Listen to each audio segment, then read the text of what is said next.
2032 সাল এটি হতে পারে এমন একটি বছর যা আমাদের গ্রহের জন্য বিশাল এক চ্যালেঞ্জ ডেকে আনতে পারে। বাংলাদেশ, ভারত, পাকিস্তান, দক্ষিণ এশিয়ার এই 3 দেশ কি এক মহাজাগতিক বিপদের সম্মুখীন? একটি গ্রহাণুর আঘাত কি ধ্বংস ডেকে আনতে পারে?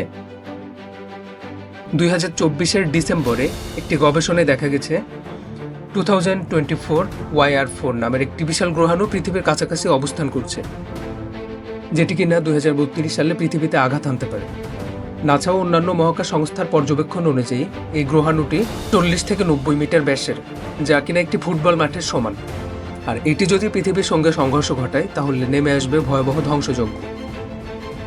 বিজ্ঞানীদের মতে, যদি এই গ্রহাণু কোনো ঘনবসতিপূর্ণ অঞ্চলে আঘাত হানে তবে লাখো মানুষের প্রাণহানি হতে পারে, ভূমিকম্পের মতো কম্পন সৃষ্টি করতে পারে এবং ভয়াবহ সুনামি হতে পারে।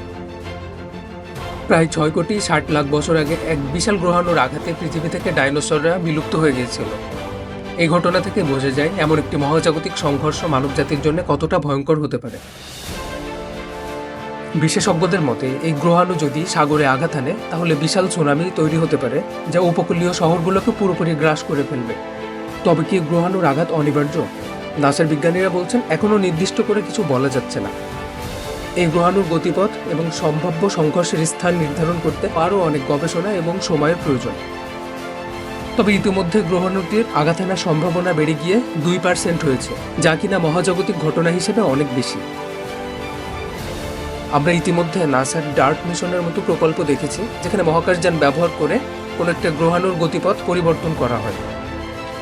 কিন্তু এই গ্রহাণুটি যেহেতু ফুটবল মাঠের চেয়েও বড়, সেক্ষেত্রে এই পদ্ধতি কতটা কার্যকর হবে তা এখনো প্রশ্নবিদ্ধ। আধুনিক প্রযুক্তি এবং পর্যবেক্ষণ ব্যবস্থা থাকার কারণেই বিজ্ঞানীরা অনেক আগেভাগেই সতর্কবার্তা পৌঁছে দিতে সক্ষম হয়েছে এবং এই বিষয়টি এখনো নিবিড়ভাবে পর্যবেক্ষণ করা হচ্ছে।